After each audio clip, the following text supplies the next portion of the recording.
Welcome, race fans, to etvlive-eplay.net, streaming live to you tonight from Kentucky Speedway with the thrill of a thrill, Real Sim Racing Full Throttle Cup Series. Tonight in the booth with me, Dakota Ehrman on pit road, Joshua Harbison and Matt Close. Dakota, tonight's Kentucky, the mile and a half or the 1,600-foot long backstretch, and things are shaping up here at Chase Race number 6. Yeah, Kentucky is always interesting to go to. There are so many bumps on the track. It's just very, very unique in how old the surface is. It usually creates good racing and a lot of wrecks, so that's something to watch out for tonight, Keaton. Absolutely, and last week, speaking of wrecks, Dakota, man, what a heartbreaker for Landon Huffman, finishing 25th at Charlotte. Man, tough break for him. So Huffman lost a little bit in the points, but continuing on down last week's results, race winner Guy Snyder picking up the victory, and C.J. Lavere coming in a fashionable second place.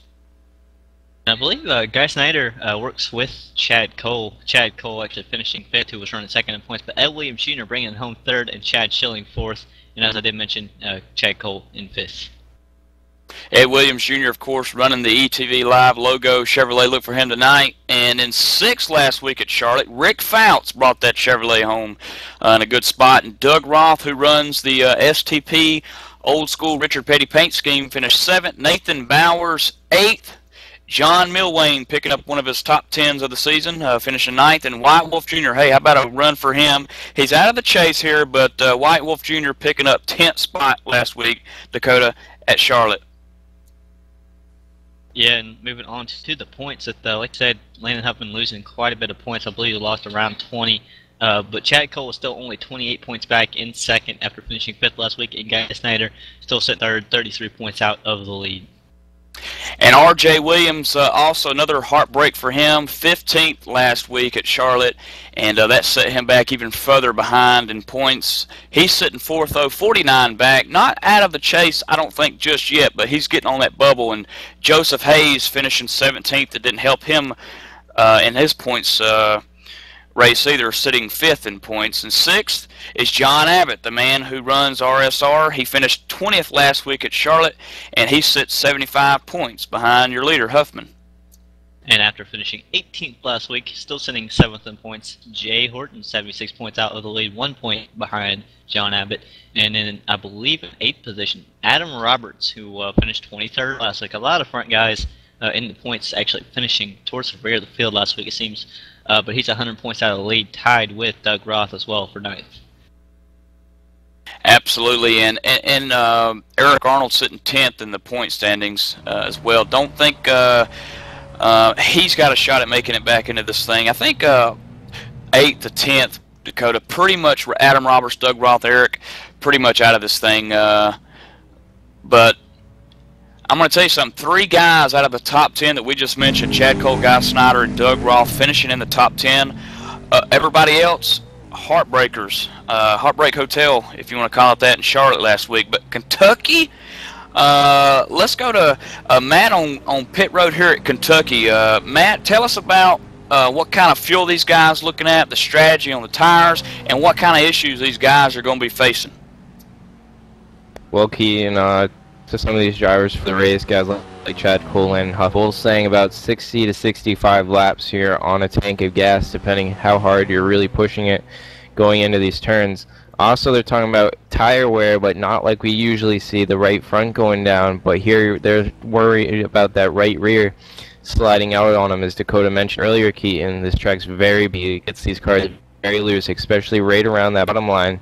Going through turn 2, that's where we'll expect to see most of these cars probably get loose tonight. Coming up off the turn as they're powering out, and they're saying probably about lap 50 to 55, the cars almost become uncontrolled loose.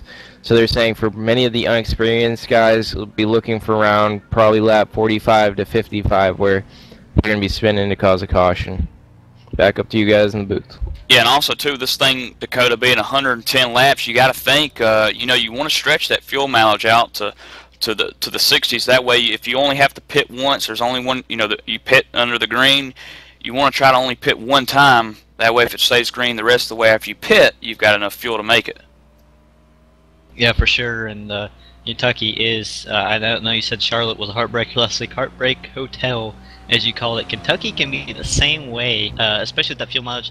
You have to go to at least lap 56 to be able to make it on fuel, because lap 56 plus 56 should be about 110 around there. So that should be where they get on fuel. So somewhere around the 60s, like you said. This can be a really tight racetrack to race on, though. That's what I'm excited to see here later on. Yeah, absolutely, and hopefully these guys can work both grooves here at Kentucky. Like I said, it's a 1.5 mile racetrack. Plenty of room to race here at Kentucky Speedway. Also want to make mention Adam Roberts. Look for that double 88 car out here tonight. We got something special lined up with him. Be fun segment with him. And tonight's race at Real Sim Racing Full Throttle Cup Series, brought to you and sponsored by Bob Earl Racing. You can pick up one of his seats, fully custom built seat, adjustable racing seat and frame. It also comes with a monitor stand, shifter mount. All that sold separately, but you can get it under $349 with shipping at BobEarlRacing.com. And that's what these guys are fighting here for tonight. Dakota's Chase Race 4 after this, 4 to go. And these guys are all wanting that seat. And right now, it looks like Landon Huffman, who's sitting on the pole for this thing, spoiler alert, is looking good to winning that thing. Yeah, but remember who is in second, also second in points. He's so far sitting second on the grid, Chad Cole. There you have it, folks. The spoiler alert, the starting lineup, the first two, the first row, Landon Huffman and Chad Cole. And when we return to Real Sim Racing, we'll see the engines fire up and this green flag get underway at Kentucky Speedway after the national anthem.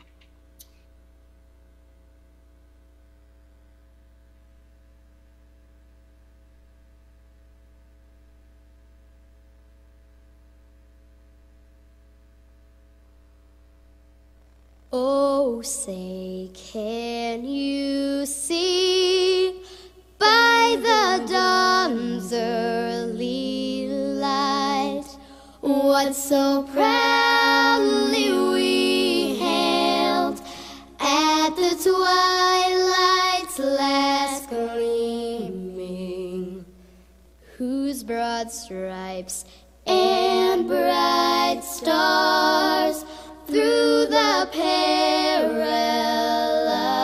fight o'er the ramparts we watched were so gallantly streaming, and the rocket's red glare, the bombs bursting in air, gave proof through the night that our flag was still there. Oh, say, does that star-spangled banner yet wave o'er the land of the free and the home of the brave?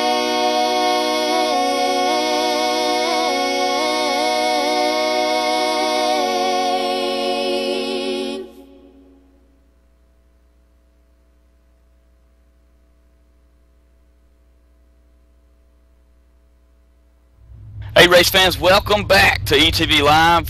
Just starting to get these cars out on the grid here, Dakota, for Kentucky. Hey, if you're watching right now, don't forget, when you go to the etv-eplay.net website, look at the top. You'll see a link that says Full Throttle Cup Series High Resolution or Low Resolution. Click that High Resolution, and it'll take you to another page where you can see the broadcast a little bit better, and it's kind of like a Real Sim Racing homepage, if you will. And also too, we got a chat room. Click here to interact with the chat room. Get in there, look at live stats, ask questions. We got some people in there that'll try to help you out with getting your questions answered. And Dakota, as we mentioned before the break, Landon Huffman on the pole. Outside him in the 17 DeWalt Ford, Chad Cole.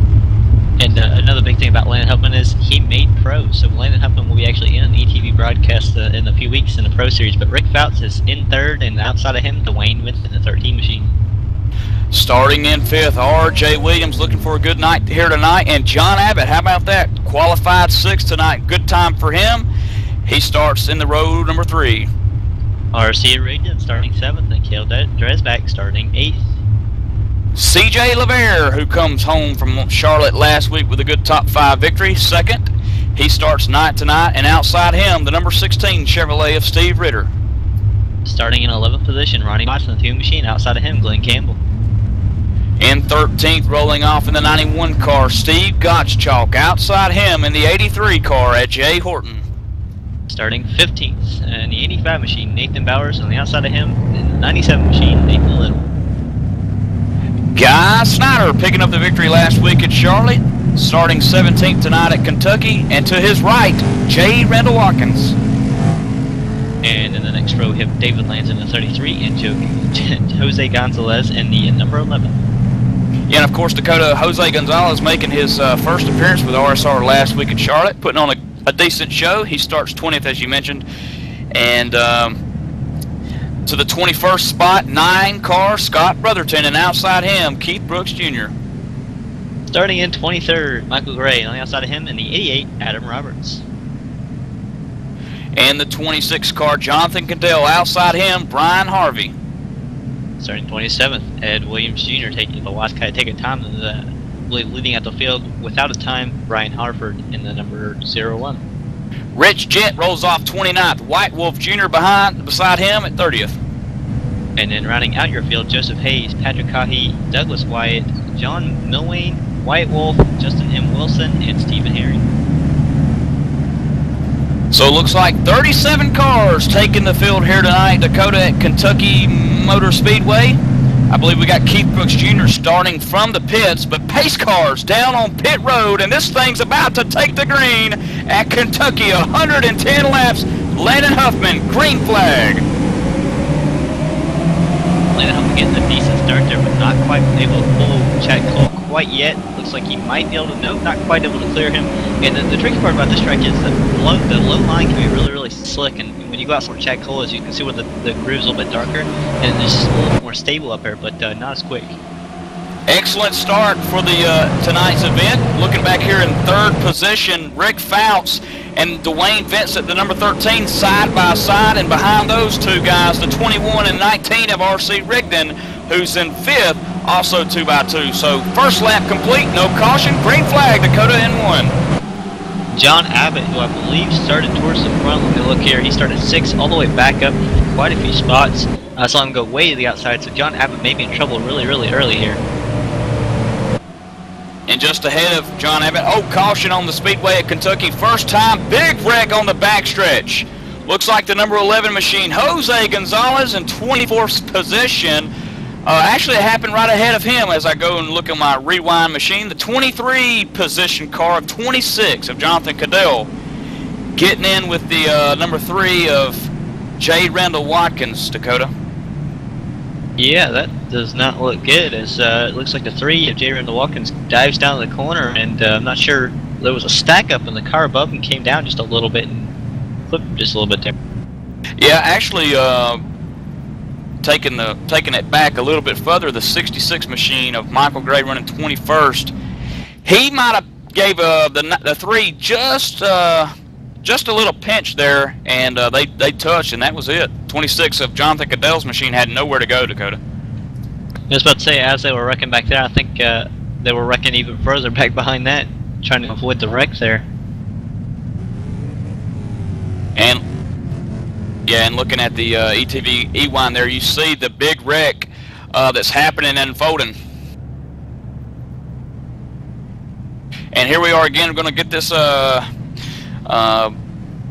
back under caution here again. The first caution of the night, though, Dakota, at Kentucky. And you said it. I mean, Kentucky's one of those tracks. I don't believe the leader's coming up pit road, but I believe, you know, Kentucky's one of those tracks where you know, there's plenty of room to go 3 wide, 2 wide, and you can see this replay right there. J. Randall Watkins just hitting Michael Gray, then coming down on Cadell, and a host of other cars just piling in. Kentucky's such a fast speedway.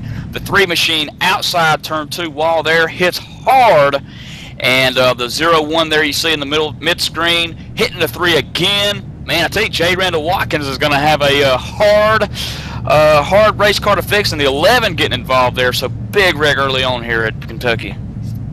No, that's a big problem with Kentucky. With the surface being as old as it is and as bumpy as it is, it's very hard to get around and very tricky, especially with traffic. I think, like you said, there's plenty of room for 2, 3 wide, what kind of racing you want to do, but it's not always possible when you're just by side and hitting a bump or something, losing control, especially with car setups. It can be very, very difficult here.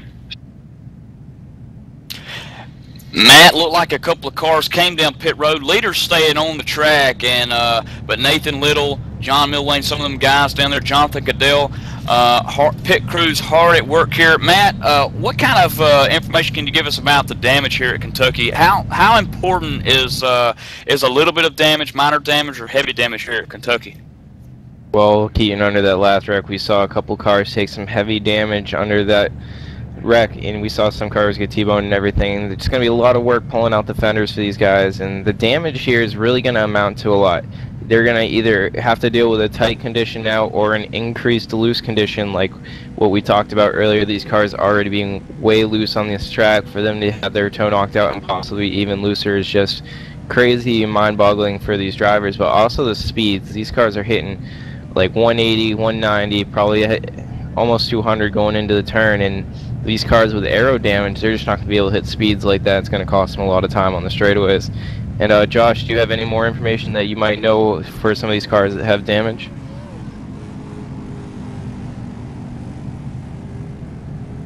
Oh. Alright, back up to you guys, Keaton. Thanks, Matt. And I want to ask you one more question. You know, Matt, on these cars with the tire situation here, you know, you notice the leaders did not come down pit road. We're only 5 laps into this thing, and but you mentioned the difference between tire laps and fuel laps. Fuel laps is about 63. The tire laps is 50. What kind of ideas can you give us about what some of these guys are going to do? Are they going to try to get those extra 13 laps for the fuel run, or are they going to try to pit on lap 50? We're definitely going to see a lot of people come down for those extra 13 laps, probably trying to push the fuel as far as they can and get to that halfway point. At least lap 55, they're going to come down. That's splitting this race 50-50. But I would think mostly probably after actually getting a 10-lap green flag run, we'll see most of these drivers come down, take 4 tires. 4 tires always so important for these guys as they have unlimited number of sets. Rarely will you see 2, maybe a guy like Guy Snyder fighting for points, trying to pick up an extra few positions on pit road. Well, Dakota, looking at the row 1 that started first and second, you still got Landon Huffman out front, Chad Cole and the DeWalt Ford to his right on this reset or restart. The pace car light should come off here at Kentucky, and this thing should be going back green next time by.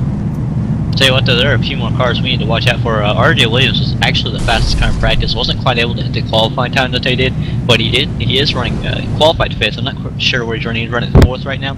So R.J. Williams, you can't count on him. I know Dwayne Vincent was also fast in practice. So these are 2 guys that you can't quite count out, and they're right there. And 36 cars, 36 drivers made the race tonight. Steve Herring not making the field tonight. Excuse me, Stephen Herring did make the field. But 1 car did not, and 3 cars right now, 33 out of 36 being on the lead lap. J. Randall Watkins being shown 1 lap down, Jonathan Cadell being shown 1 lap down, and also Jose Gonzalez, who was tied up with a wreck earlier on last week at Charlotte on lap 2. Tonight again, lap 2. Tough break for Jose there. He's 36, 1 lap down. And I believe J. Randall Watkins is actually called it a night. I don't know if Matt has any more information on that, whether he's up the track or not. So far, I got no more information on that, Dakota, and I'll be glad to get you guys an update here in just a few minutes, but it looks like we're about ready to go green almost with these cars lined up side by side. And Dakota, here we go. Pace car going to come down pit road this time by. Lights are off. It will complete lap 7 here at Kentucky Motor Speedway. 110 laps total. There'll be about 104 to go here at the line as Landon Huffman takes them to the green here at Kentucky. Yeah, not quite the start he actually took a while ago. Before he kind of took it conservative, went on the green, but that time it looks like he went just a little bit earlier and took Chad Cole to surprise, and Chad Cole not quite able to hang in there, but he's actually side by side for second. Going to fall back to third now. And the battle is for fourth. R.J. Williams, as you mentioned earlier, and behind him, Kel Drasback making the move from fifth to fourth. Underneath the 21 machine of R.J. Williams, sponsored by that ETV-eplay.net. Chevrolet, rock your brains out, dude, on the ETV Live Radio. This one's on the radio, Dakota, live on ETV Radio. So I hope you guys are enjoying the race so far as the 21 machine, the 13 of Dwayne Vincent and Kel Drasback race in turn 2. Chad Cole able to sneak away back into the second position and see if he can run down Landon Huffman again. And the battle's still raging here. Kel Drasback underneath the 21 machine going into 3. May have the pass cleared here, but 21 charging high on the outside, trying to hold 4th position. And Kel Drasback to the line, still is in 5th.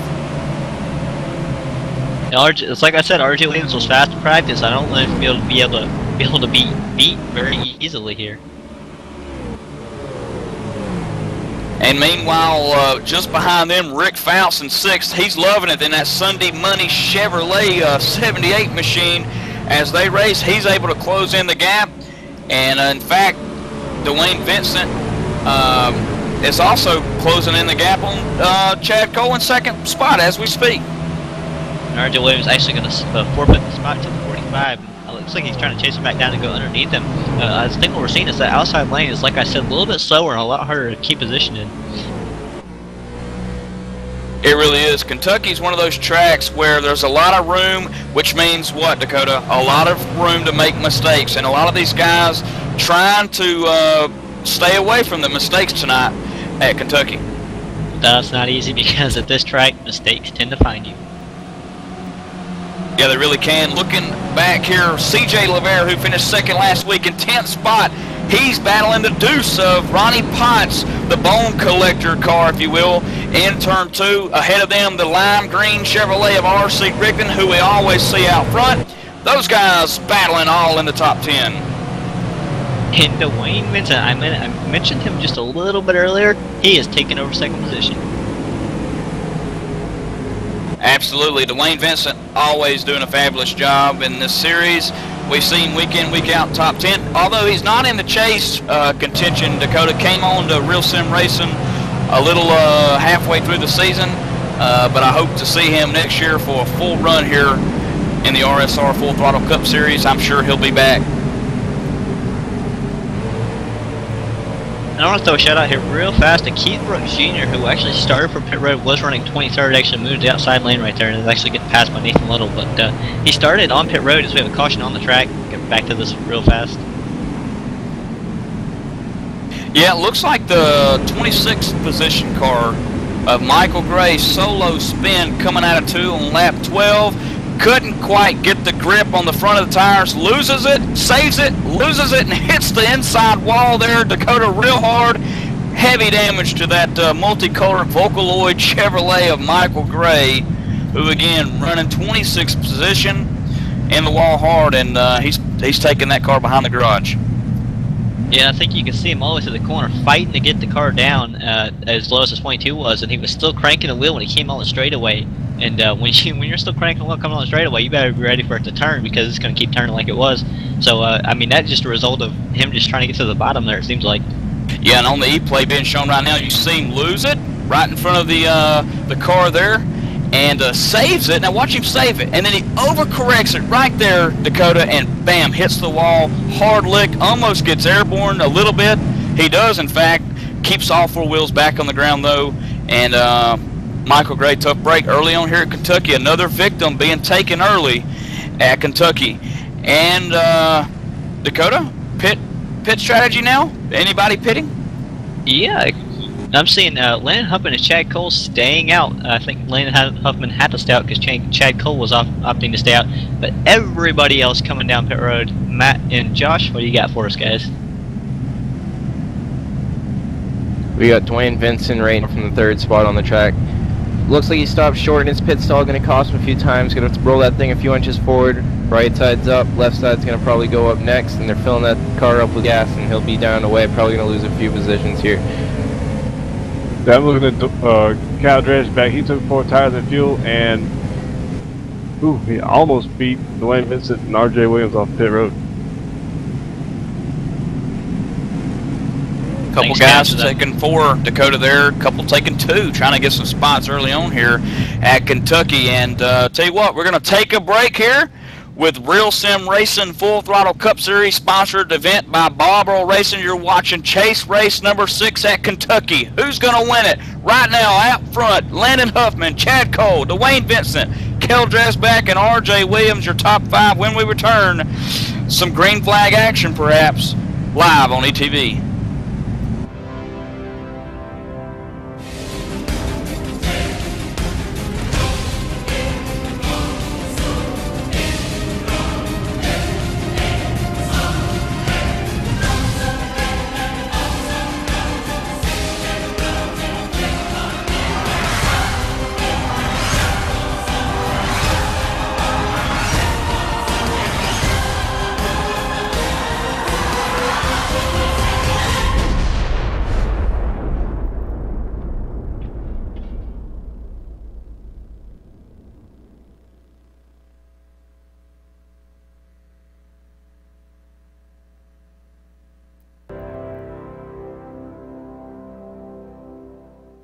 It's time for those most famous words in motorsports. Travis, start your engines!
Michael Conti comes up at a corner number 4 in the checkered flag. He wins his first NASCAR night racing.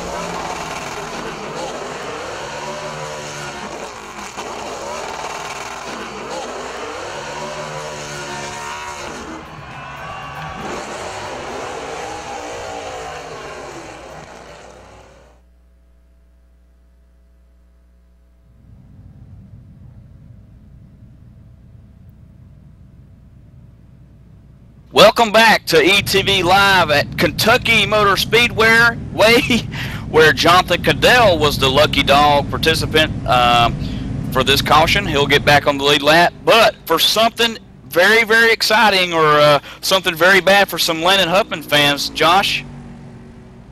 Yeah, during that commercial break, we found out that Landon Huffman's dive on the pit road, when he came back onto the racing surface, he had already crossed the commit cone, so he got an end-of-the-line penalty for that. So he's going to have to start at the back. And Dakota out looking at 32nd position. What do you think's going through Huffman's mind right now? Well, for one, it's probably still about, am I the points leader right now? Because I believe right now, with as many positions back as he is from Chad Cole, he might not actually be the points leader. Nope, right now, as it stands, Chad Cole has taken over the points lead, if you want to look at it from that perspective. Landon Huffman's in 32nd position, and I believe, yeah, Cole's 28 points ahead, or 28 points behind, so, and that's a position game there, position points. If you want to look at it like this, we've had a few wrecks in the back. Well, that's where Landon Huffman's at right now, and you got to think he's going to be charging to the front on all tires. What kind of combination does that make for him? It's going to get exciting, that's for sure. And right now, the excitement, pace car leads them off to the green flag here at Kentucky. Cole getting a real early start. Horton slow on the gas and throttle the 97 of Nathan Little taking over second spot, no problem. And Jay Horton's going to have a lot of guys underneath him in turn 1, Coda. RJ Williams sneaking through. He was 5th on that restart. He's now up to 3rd, so he also gaining a lot of positions because of that outside lane not rolling through the 13 of Dwayne Vincent. He was the first car from the outside to actually get some speed going. He's right on the heels of RJ Williams heading into turn number 3, not quite able to do anything as they're just about to stack up going into turn number 3 or 2 4. Guys, Jay Horton, in the matter of not even half a lap, all the way from 2nd to 11th at the line. You gotta wonder if that's a result of old tires. I think he was one of the few cars that might have actually stayed out, or maybe he was just sleeping that much. Big battle raging for 3rd position. Nathan Little actually giving way to the 13, letting him go by, and sneaking into the number 2 spots. RJ Williams coming in 4th. And we are, I believe, side by side, all the way through the back. A lot of racing going on the track. So I can't tell if 4 of CJ LeVere was actually just working around with RC Rigdon. So RC Rigdon actually moving back even further in the positions. I want to take you all the way back to 25th spot. That's where Joseph Hayes is running. He's trying to make his way underneath the 61 machine of White Wolf to his outside. The Thrustmaster Chevrolet is there, and also behind the 69 of Joseph Hayes, Landon Huffman, who's running 27th. He's gained a few spots since we've taken the green flag back. Especially after he's restarted, someone run 32nd, he's up to 27th, so that's not a bad run for him, as he is roughing through traffic pretty quickly, especially on, actually I believe he is on first tires because he came down the second time there, so Landon Huffman is still stuck in the back as, they almost wreck in front of him, so this is a really, really dangerous spot for him.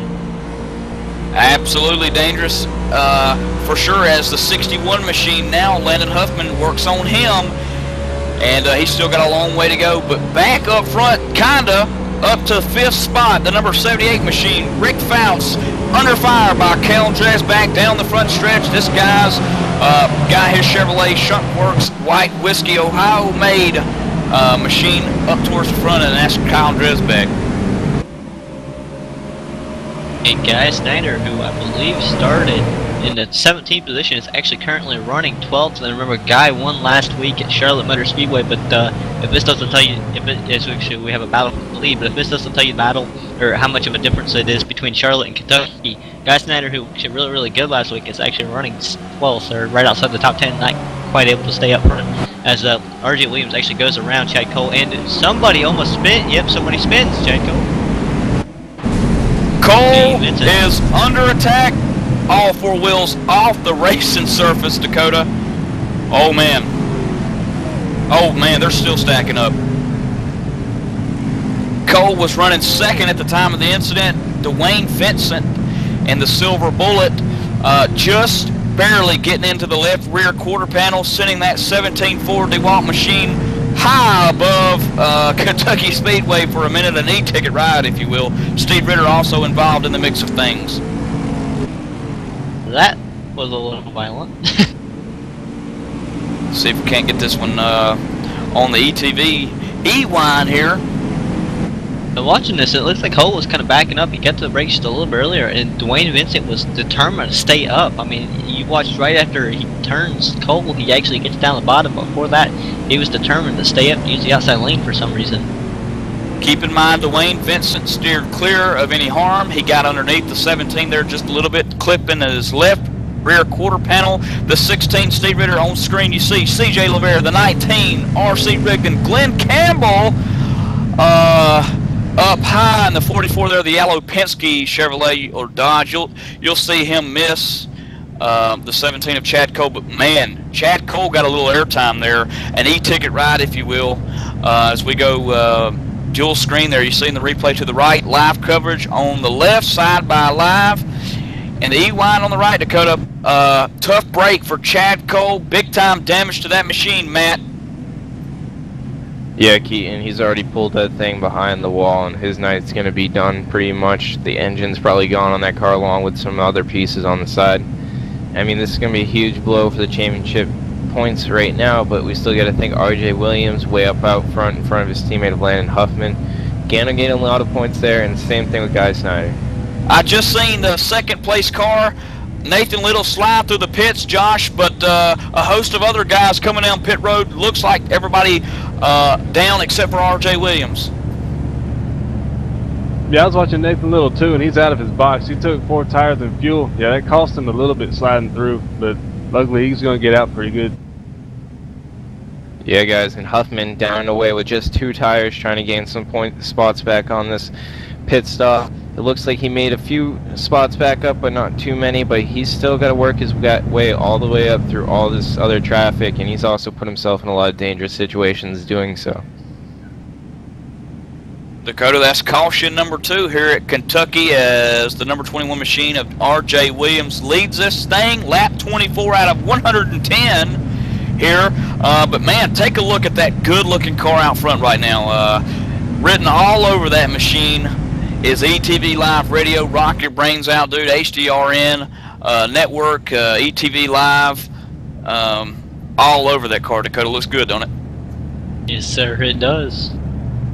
And just to his immediate rear, we see the 69 machine, Joseph Hayes. He will, in fact, come down pit road this time, guys. He picked up a little bit of damage, but also, too, the silver bullet, Dwayne Vincent. Want to make mention, he was given an EOL penalty, so he'll have to go to the end of the longest line, and no black flag. He'll stay on the lead lap, but he's going to go all the way from 2nd towards the back to around 29th. Keith, why don't we take this time? We'll talk about the sponsor that's on the number 21 machine there, ETV Live Radio. ETV Live always pushing the bar just a little bit further. Is proud to introduce the ETV Live Radio, supported by HD Radio Network. Check them out, they're great. ETV Live Radio features classic rock every hour, every day. You can also catch live events such as the race day broadcasts right from the booth, like what's going on now. And the Winter is Motorsports show on Monday nights from 6 to 8 p.m. in Open Paddock, live at 9:30 p.m. on Tuesday nights. The Pit Report. We don't actually do that anymore. ETV Live Radio featured in the sports section of iTunes. Get the mobile app from tunein.com and look for us on the Windows Media Guide. ETV Live Radio is on the HD Radio Network. Again, check them out. Yeah, absolutely. If you're at home right now watching the broadcast or on the radio listening in live to ETV, get on your smartphone and download this app. You're talking about real cool. You can hear this thing straight from your phone. You can plug your headset up to it and listen as you go down the road for a little bit as we cover live green to green flag racing on etv-eplay.net. Dakota, Kentucky Motor Speedway again. That's where we're at tonight. Chase race number 6. 4 to go after this, and the points are relatively close. We mentioned at the beginning of the broadcast. Chad Cole in 2nd spot. He's 28 points behind race leader Landon Huffman, who's towards the back right now, mid-pack. Guy Snyder sitting 3rd points, 33 points behind R.J. Williams. We've mentioned him. He's been up front a little bit. Actually, he's leading the race right now. He's 49 points behind. And then just rounding out the top 5, Joseph Hayes in that 69 machine. Look for him. He's got to let it all hang out tonight. He's 60 points behind. Also, Abbott 75. Horton 76 behind. So look for these guys. They're on the bubble. Hayes, Abbott, Horton, you guys are on the bubble. You guys got to get one of these cars in victory lane tonight to look at a shot at winning this thing. Yeah, and you got to remember, about 10 laps ago, Chad Cole was about the points leader, we believe. As of about 3 laps ago, Chad Cole probably just fell out of contention for the points lead, and that's got to be devastating to Chad Cole. So some of these guys really getting upset, and I guarantee that's why Chad Cole or Landon Huffman took 2 tires trying to work to the traffic there. So he is up to about 6th position right now, or about 5th, I believe. So either way, I mean, I think that proved right there. Chad Cole was running 2nd, and he got turned around and destroyed. So he's probably not a safe spot anywhere on this track, as we've talked before. I think Dover was inappropriately named the Monster Mile when it should have been like the Monster or something, you know. Quickly, guys, Matt, any update on that number 75 machine? Hearing something electrical? Yeah, his electrical and internet's kind of in and out here, so he's dropping in and out, losing some horsepower here and then. They've given him a warning now, and this could possibly lead to further incidences where he could be sent to the back at these restarts, or even possibly black flagged out of the race if he doesn't get his act together inside that car. But they're just telling him he's got to get going, and pace car is off. Looks like we're going back to green flag. Yeah, and Dakota, wow, he's worked that machine all the way up to 5th as we take the green here. R.J. Williams completing lap number 27 here in Kentucky, and Keldrez back following pursuit in 2nd position. So real fast, let's run down to Joshua Herbison. I believe he talked with Chad Coleman there. Yeah, I just got done talking to Jack Cole, the crew chief, and they said that car is really messed up, but they're going to get it back on the track, and they're going to try and run some more laps to make up some points. Right now, as it stands, the number 17 of Chad Cole, who Josh just mentioned, 3 laps down, and he's got his work cut out for him tonight, Dakota. But R.J. Williams leading this thing at Kentucky with fashion, though, with Keldrez back in pursuit in 2nd position, and Glenn Campbell, who's running 3rd. Guy Snyder just worked around the 2 of, I believe that is Ronnie Potts, but he has moved up into, I believe, the 6th position here, right behind Landon Huffman. Looking at the battle for 9th and 10th and 11th, that's between John Abbott, he's in contention for this thing, David Lanza, Scott Brotherton, and Nathan Bowers. Big battle for top 10 brewing as the number 9 car of Scott Brotherton gets a little piece of the Kentucky wall with him. I think there's a lot of cars getting the wall here tonight, Keith. John Abbott in the 9th position, working underneath the 83 machine of Jay Horton, who's having a little bit of electrical problems here going into 3, but give it to Abbott, who takes over 8th. And looking as the battle for the lead actually tightened up quite a bit. R.J. Williams getting really tight up that wall, almost hitting it. And Caleb Dresbeck is actually using the very bottom part of the track where it seems like R.J.'s not quite able to get to, and he's running him down. We could have a really close battle for the lead here in just a moment.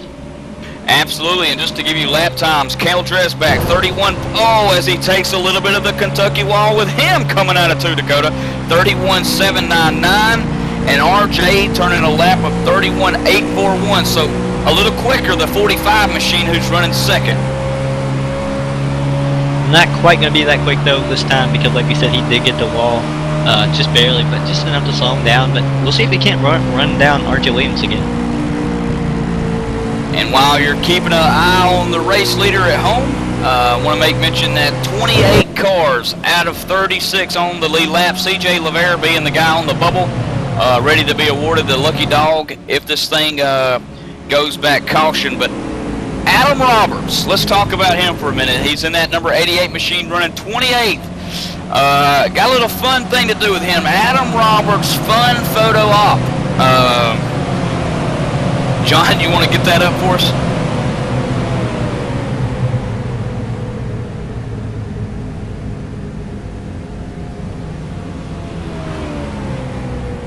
There you go. Adam Roberts, 28th position right now. You see the graphic there on your screen, guys. Doug Roth enjoying that in the chat room. Again, if you're not in this chat room, get in here. We got a bunch of people watching. All you got to do is click here to chat, and you'll just type in a username. You don't have to have a password. You can get right on in here and get in the action. If you got a question, ask away. Doug Roth, who's a regular racer for this league, is in the chat room tonight, so you can kind of get an idea of how RSR operates. Get in there and ask old Roth some questions, Dakota. But who's leading this thing?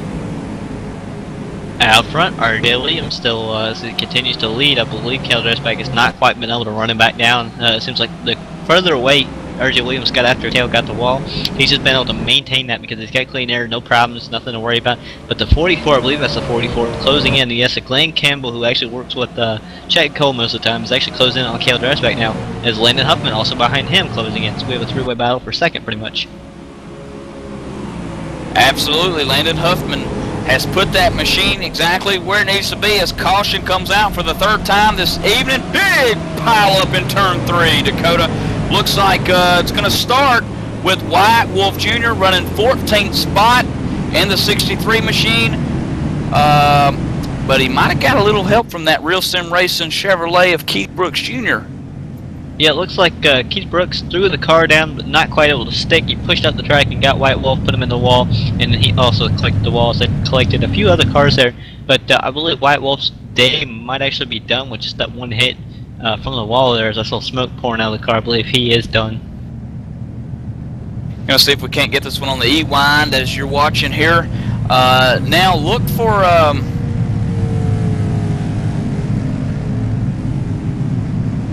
look for that pink car, the 71 machine, Keith Brooks Jr. There he is. There he is, right in front of you, right there. The 63, 71, both tangling up, getting hard in the wall, taking. Looks like some guys escaped, but I don't think 69 did. Of Joseph Hayes, hard lick into the number 63 machine of White Wolf Jr. 58 of Justin M. Wilson will be the, as they call it, the ETV Live Lucky Dog Award recipient this time. As everybody heads down pit road, I do believe maybe Matt and Joshua can cover their stops. Yeah, Dakota down here on pit road. I've got my eye on Guy Snyder as he's rolling down pit road, about to enter his pit box. It looks like all night complaining that his pit crew is being slow. Last time in a 14.5 second pit stop. That's a couple seconds off everybody else, Dakota. So he's got right sides up right now, filling that thing up with gas. The left side's about to go up on that car. He's gonna get 4 tires and go away. Yeah, I'm sitting here at Landon Huffman watching his pit stop. He's going to take 4 tires and full tank of gas. He likes the way his car's handling. He's moving to the field pretty good. And he's down and away. Looks like he's going to come out second. Yeah, and Jonathan Kendall in the 26 Navy car back here. He involved in an early wreck. You can still see some of the damage on that car, but he got 4 tires and going to go away, slow down pit road. And there you have from our ETV Live All-Star pit crew. But I'll tell you what, I believe it's been a caution or two since we stepped away and went to commercial. So let's let the sponsors pay the bills. Let's step away, take a real quick commercial break, and we'll be right back.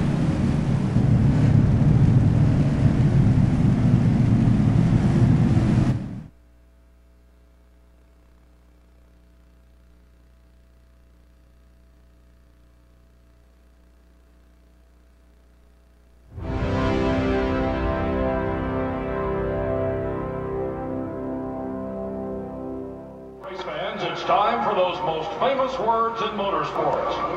Drivers, start your engines!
Michael Conti comes up at a corner number 4 in the checkered flag. He wins his first NASCAR iRacing.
Welcome back, live coverage from ETV at Kentucky Motor Speedway with the Real Sim Racing Full Throttle Cup Series, and Dwayne Vincent being shown your race leader right now. Pace car lights are off. These guys are in turn 1, and Dakota, these guys, you know, are not only fighting for respect in the RSR world, of things and to win this championship. But these guys are fighting for the big trophy, the big prize that's awarded at the end, and it's that virtual racing seat that's designed by Bob Earl Racing. And let me tell you, this guy's a championship race car driver, knows exactly how to create these things, and these cockpits, does a really good job with it. He certainly knows what it means to be comfortable in a racing seat, and that's why he makes these things. For comfortability and for the features that come along with this thing, you can't beat it for $350. You can order one right now at BobEarlRacing.com. Again, Bob Earl, EARL Racing.com. Go order one of these things, and I bet Landon Huffman, Chad Cole, Guy Steiner, the rest of these guys really hoping that they can get this points lead and take this home with them, Dakota. He also knows what series to sponsors because he picked a great series, a lot of great drivers here, and a lot of good racing. As the leader is about to take the green flag, it is not R.J. Williams this time, but Landon Huffman starting third, Dwayne Vincent starting first, as caution's back out. Looks like caution out. Number 12 car, or excuse me, in 12th position, the 91 car, Steve Gottschalk, bringing out the caution. Dakota looked like he just turned that thing right into the wall.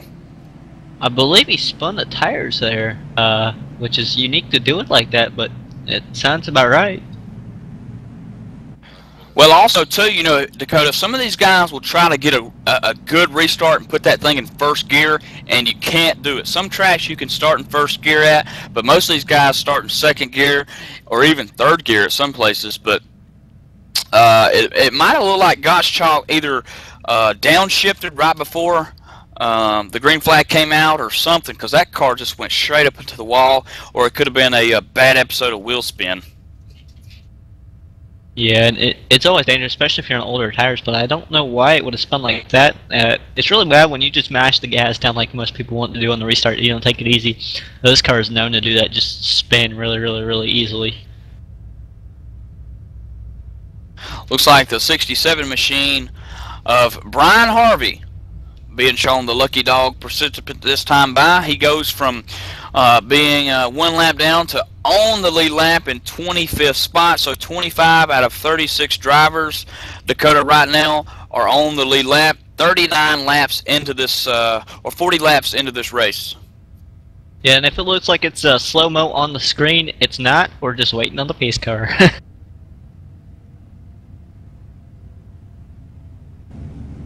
Yeah, and we're cautioned if you're just joining us. We're under caution because of Steve Gottschalk. We think that he might have had that car in first gear, and as soon as he hit the gas, the throttle, that car just shot straight to the wall, and he actually spun and right in front of the flagman, and he had no choice. I mean, there was no choice but to throw the caution. And Joshua Harbison's gonna have an update here in just a few moments on that machine of that. But Dakota, out front, playing his cards right for the time being, Dwayne Vincent in that 13 Silver Bullet machine.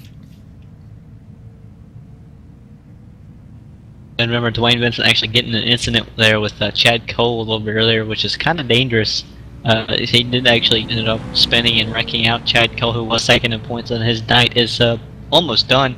But I believe Joshua Harbison has somebody standing by. Josh?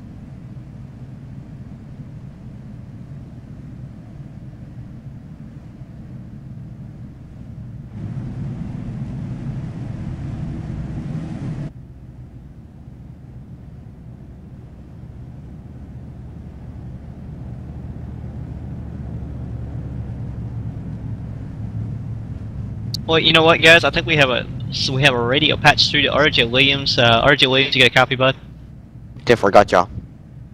Man, you started. I believe you started like.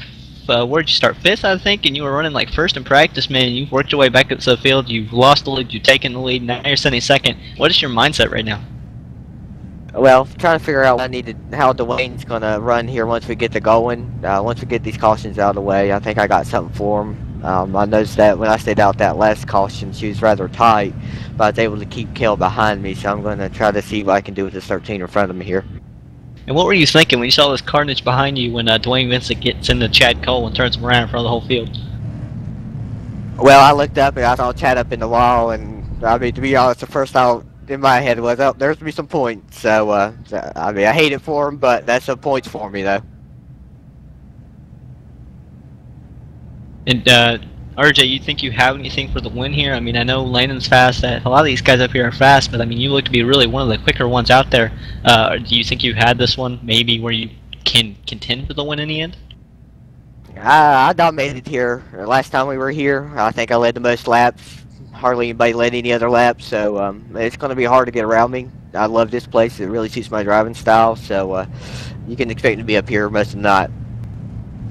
Thank you, RJ, for talking to us in your nice-looking ETV Live radio car there. Thanks, guys. Enjoy the race. It's RJ Williams actually getting set to go green, and just a few laps here. Gonna have him, put back, and he's off of our channel. So, Keaton, we're pacing once again. Yep, 41 laps into this thing, not quite halfway yet. These guys, if it stays green from here to the 110 mark, these guys will still have to pit, which makes it fun.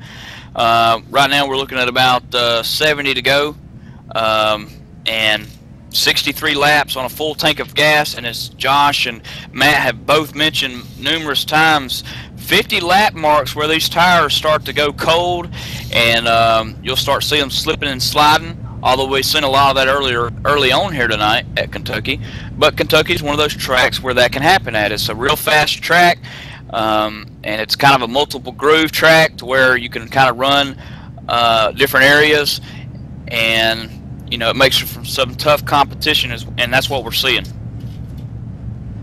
And does anybody have an update right now on Landon Huffman having some issues on the track, I believe? Yeah, Dakota and Landon Huffman out there still having some of the electrical issues. They put a new battery in it under that last pit stop, but they're saying that's just not doing enough. There's got to be something more wrong inside that car. So still trying to get something figured out, and they're still giving him the warning that he's got to fix this soon or else it could result in more penalties. But keep in mind, though, Landon Huffman is third. He's not in the back. He's not been given an EOL penalty. He's not a lap down. So your points leader, for those listening, tuning in on the ETV Live radio or the ETV broadcast, he's in third position, although he's having a little bit of trouble with electrical problems, as Matt mentioned, with the battery, and it could be some other things. So keep an eye out on that 75 machine, Dakota, and the light should come off the pace car this time by, giving Dwayne Vincent the 1-to-go signal. And we just talked to RJ Williams. He's wanting the lead. He says by lap 60 he wants to lead. He wants it at halfway, and he wants to lead it the rest of the way. So look for that ETV radio sponsored Chevrolet to get back up towards the front.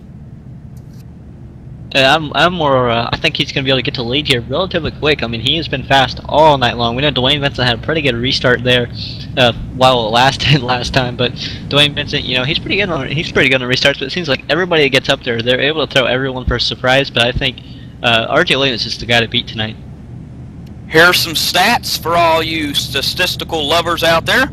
RJ Williams, fastest lap of the race, 31.533, to your race leader Dwayne Vincent's fastest lap of the race, 31.650. So RJ Williams a little quicker, and he turned that lap on lap 18 to Dwayne Vincent's also lap 18. So lap 18 must have been a real fast lap. Tell you what, actually, RJ Williams has the fastest lap out of everybody in the top 5. Not to mention, like I said before, he was fastest in practice, so this guy is on a roll. He really is, and again, he's right behind the silver bullet of Dwayne Vincent, who leads this thing. And to his right, as you mentioned, Kyle Dresbach, Guy Snyder rounding out the top 5, and the Glenstone Cowboy, Glenn Campbell, in 6th to the Guy Snyder's right. Ronnie Potts in 7th, Nathan Little in 8th, and David Lands at 9th. John Abbott in 10th, running at your top 10 as we get set to go green flag racing. Dwayne Vincent gonna lead them to the green. Pace car down pit road. Dwayne Vincent's getting up to speed. He'll go through gear 2, gear 3, and when we get into turn 1, he'll be 4th gear, and RJ Williams is right behind him as Landon Huffman takes over 3rd from Kyle Dresbach into 1. Joe Williams already closing up that gap pretty quickly as Williams is not quite going to get the restart he would like to have, but is Lynn Huffman also creeping this battle? I have a feeling one of the three will mount the lead very, very soon. And keep an eye out front. Dwayne Vincent, again, he's a little slower than R.J. Williams, but nevertheless, he's out front right now as it stands. And Landon Huffman, who's about 3-4 car lengths behind R.J. Williams, sitting in third going into one as R.J. closes the gap to Vincent. Guy Snyder almost turned Caleb Rosback going into turn number 3, getting really, really tight. I think Matthew Close has something on Chad Cole. Yeah, guys, Chad Cole just checked in with his crew chief. They've got all the repairs done on that car, and he's back out on the track running around, running some laps right now. It looks like he's going to pick up a possibility of 3 positions right now from cars that are parked back in the garage from that last couple of wrecks, consisting of Joseph Hayes, Wyatt Wolf Jr., and Keith Brooks Jr., all back sitting in their garage, not looking to probably come out anytime soon, if at all, tonight. But Chad Cole back on the track, trying to get by these guys and pick up a few more positions. And Chad Cole being shown 31st on the racetrack as it stands, 7 laps down from the 30th position car, Joseph Hayes, who's 11 laps down from the race leader, which is now R.J. Williams to the lead and down the front stretch, Dakota. And guess who creeped in the second? If you didn't guess the points leader, then you would have been wrong. It was Landon Huffman, who was right there on the heels of R.J. Williams, his buddy and teammate, I do believe. Yeah, Vincent just not getting the run off of turn 4 like he wanted, allowing R.J. Williams to the inside and Huffman to the inside. So Vincent falls back to third, Huffman to second. But again, race leader R.J. Williams coming around to complete lap number 48 here at Kentucky Speedway. R.J. Williams looking mighty good and strong out front as it stands. Caleb Rosback, who did not have the best restart, creeping back up in the 4th position and creeping back up with these top 3. I have a feeling he might creep up there and actually do something with these guys before it's over.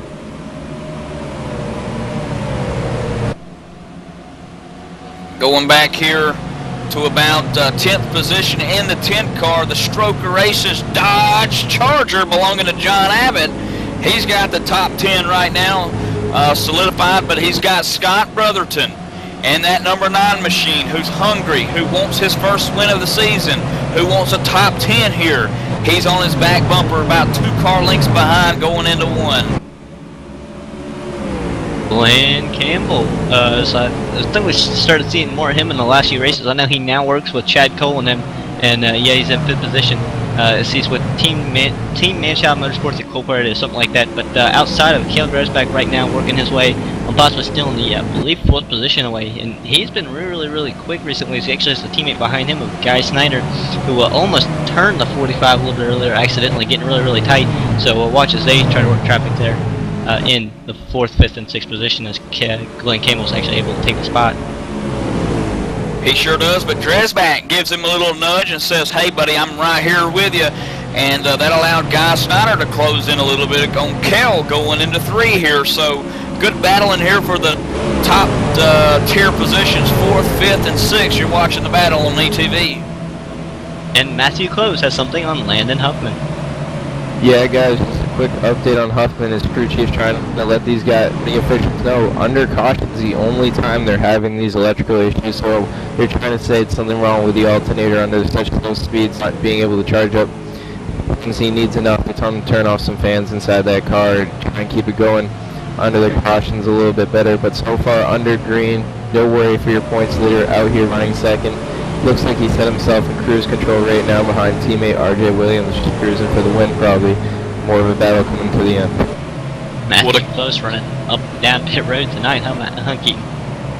Absolutely, and Dakota, if you're Huffman, you got to think, man, I hope this one stays green. From what Matt just told us, only problems being shown are under caution laps, whereas alternator not getting charged up properly. So, good point there that Matt brought up, but also too, for the sake of Huffman staying in this thing and that car not dying, is for this thing to stay green. Yeah, but I think he's gonna run into trouble when he has to come down from green flag pit stops. He's gonna slow the car down, got a V-slow coming all the way down pit road, and he's gonna stop in his stall, so that can be a little dangerous, especially if he's losing a lot of power. Eventually, it could just not refire. Want to take you back here to the 15th, 14th, and 16th position. Jay Horton battling Brian Hartford for all he's worth. The text hunger to 50555 Chevrolet of Brian has taken over the 14th spot from Jay Horton, but the 22, the double deuce of John Milwane's involved in this race as well. He's underneath Horton into 1. And right in front of them, Brian Hartford in the 10 car, just kind of casually trying to drive away with 14th position and close on a 32 of Rich Jet. Rich Jet also kind of surprising me. He's up in the 13th position, and he was working 12th position there. Again, 36 drivers taking the green flag here tonight at Kentucky. Only 24 being shown on the lead lap. Steve Herring in the number 24 spot is the last on the lead lap, and CJ LaVere is in 25th, being shown 1 lap down, and he's on the bubble to getting that lap back if this thing goes caution. Keaton, there was almost a caution. I think you jinxed Jay Horton as he made lag contact, netcode contact with the guy he was battling with, and loses quite a few spots and a lot of speed going down the front stretch. He moves from 15th to 17th in just about a lap there. Now, you got to think, Dakota, 56 laps into this event out of 110. These guys, are they starting to talk about pit strategies, or is it a little too early here? I think right now they can make it from about right now. I think they could pit this lap and make it on field to the end. But what they want to do is probably stretch it out as far as they can and wait as long as they can, being as they have as much fuel as they do. Wait for it, because if there is a caution by any chance, that'll be their savior instead of pitting now, going a lap down, and having to stay out on old tires to get the wave around. So it could be a really, really bad spot to pit right now and get a caution later. And what we're seeing right now on the racetrack, fans, as you follow along, looking at a battle at 6th spot. That's between Guy Snyder, Ronnie Potts, and David Lanza there. But as you look, you're starting to see a groove kick in. These guys are getting into a rhythm, and they're getting into their groove, if you will. And we haven't seen a caution here in a while. It's green. These guys are starting to separate. You're starting to see who saved their right fronts, who saved their right rear, who hasn't. And before too long, we hope we'll see what could be first green flag pit stops at Kentucky, which, Josh, isn't exactly the easiest thing to do, coming off turn 4, trying to get down in that pit box there. To my knowledge, Keaton, actually saving the tires is not the way to go.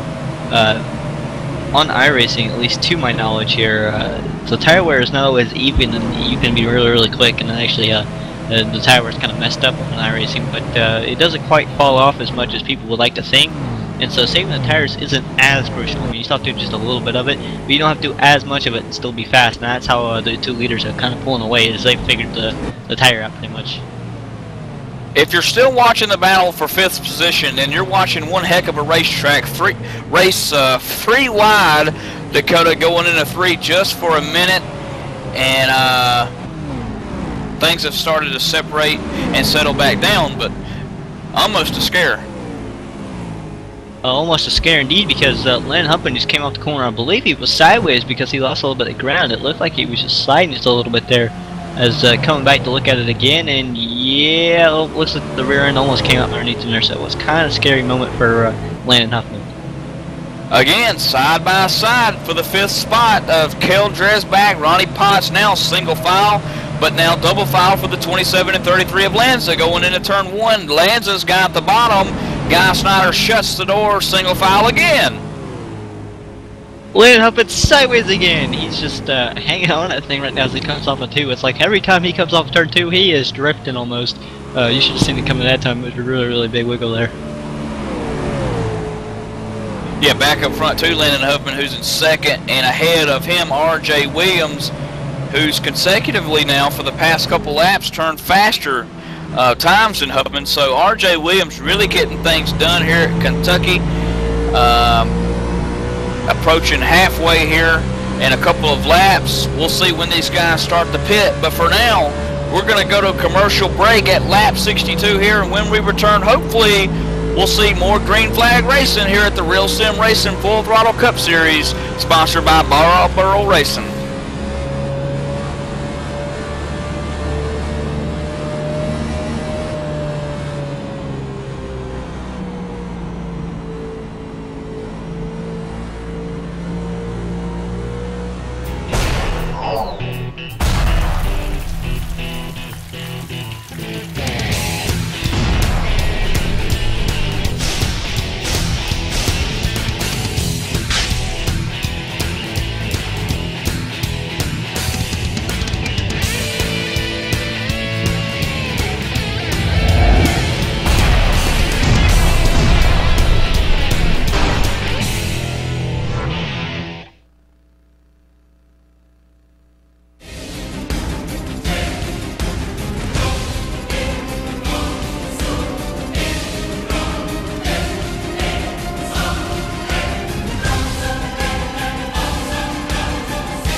Welcome back to ETV Live at Kentucky Motor Speedway with the Real Sim Racing Full Throttle Cup Series. R.J. Williams, your race leader. Second is Landon Huffman, nearly a second behind R.J. Williams. He's putting on a good show right now, Dakota. Yeah, and the guy I was watching, I just went back to see what happened. There's Justin M. Wilson, who just went down pit road. He got the wall off of 2 and then ended up spinning, basically, coming down pit road after a while. So trouble for Justin M. Wilson, was actually received the ETV Live Lucky Dog Award just a few cautions ago. And action on the racetrack heating up with the 7th place car, Ronnie Potts, David Lanza, Abbott's in the mix of things here. Good group of guys racing right now for that, for those spots, Dakota, into turn 2. Ronnie Potts again running 7th in that deuce machine to Lanza's 8th position, and Abbott's working his way up from 10th to 9th. And the guy that a lot of guys, that a lot of people have their eyes on, Landon Huffman. I just want to throw this out here again. Sideways off of every corner. I think we were talking about this under the commercial break there, Keaton. I don't think we could put another car on the track that's as sideways as Keaton or as Huffman there. He's just, every time he comes off the 2, it seems like he's drifting just a little bit. Off the floor, he's starting to get bad. Huffman is very, very loose out on the track right now. I think he could run into trouble with this. Is still green flag racing.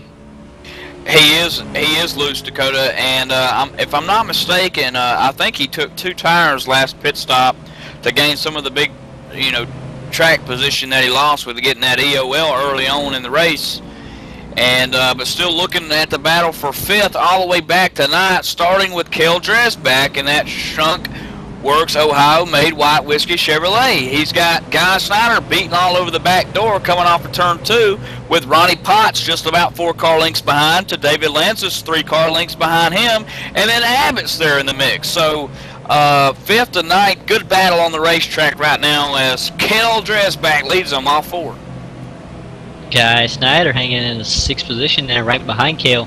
I'm feeling he's going to have something to say, maybe knock on the door and try to get back underneath and steal the position away. And I thought that Guy Snyder was going to put the Chevrolet right there underneath the Dresbach, but he actually backed out, electing to stay behind for another couple of laps. And Matt with an update from pit road. Yeah, guys, Chad Cole looking at his lap times. Even though he's 18 laps down, he's passing cars in the field, and he's actually running a little bit faster than our leader was just these past couple laps. But huge wreck on the backstretch. Looks like we got a car upside down. I believe that's the car of Ed Williams Jr. Oh no, and that actually wreck started from the 12th position car of Scott Brotherton running by himself, coming off 2, hits the wall and loses it. Dakota, and hits the inside wall pretty hard, comes back up the track and collects somebody with him, John Millwane at 22. Yeah, 12th position. I just want to say sorry, guys. It's number 9 Scott Brotherton that was upside down. Looking at the back of that black car, it was just confused me a little bit. Looked like the ETV Live logo. Thought it was Ed Williams, but Ed Williams Jr. is actually okay.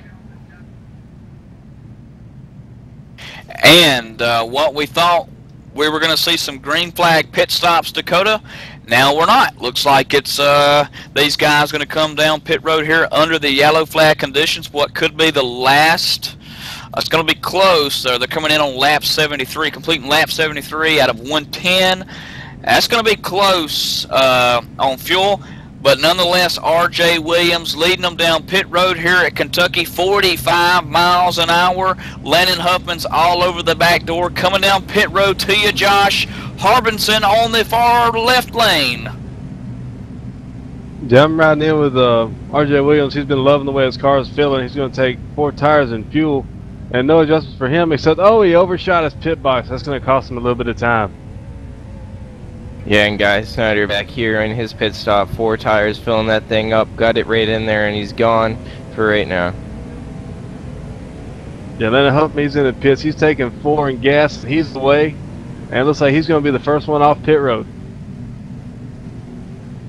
Yep, also back here you got people, Jonathan Kendall, Rich Jet, Ed Williams Jr., all making a small adjustments to this car cars and away with 4 tires and gas. That's what we're going to look at for everybody, because you guys, like we mentioned earlier at the top of the show, loose off too because of the bumps on that low side. Dakota mentioned it enough with Landon Huffman tires going to be very important to take care of all the way to the end. Can any of you pit reporters kind of clarify what is RJ Williams saying on the radio? He came in first and left third. Was there changes made to that car? Was he upset with the slow stop? What happened there? RJ Williams, he overshot his pit stall and he had to back it up, so that cost him a little bit of time. Thank you. There you have it from our All-Star Pit Report crew. Now let's go back to what Matt brought up earlier, Dakota. Watching that 75 machine of Landon Huffman, he's got an alternator problem. You'll see that car go in and out a little bit, which means that car's not staying fully charged. And right now he looks okay, but this is not what he wanted. He didn't want caution because this is when the alternator gives him problems and the connection gives him problems. Yeah, we actually start to see just a little bit of it at the end of that run when he was starting to lose a bit of power. I'm guessing because he was running fuel when out of it. So I'm wondering if it's not just a fuel problem, because it seems like the longer they ran, the less fuel that kind of came out of that car, the more he started doing it again. So it could be something in there, or, you know, not full throttle, something going wrong. As he was sideways, he was having problems with that as well.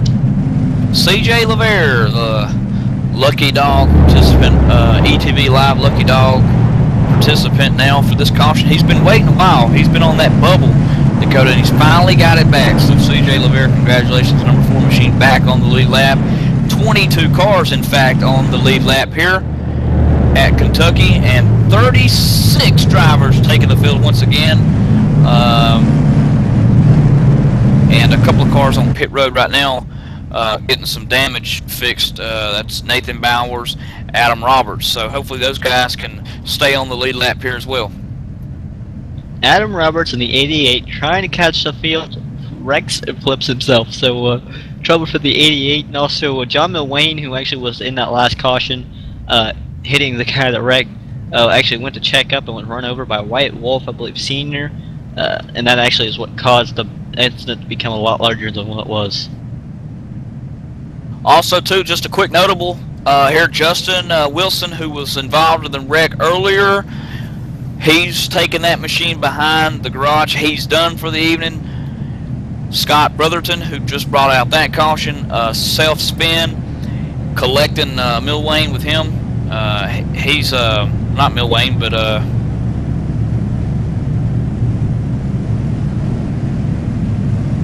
Milwain.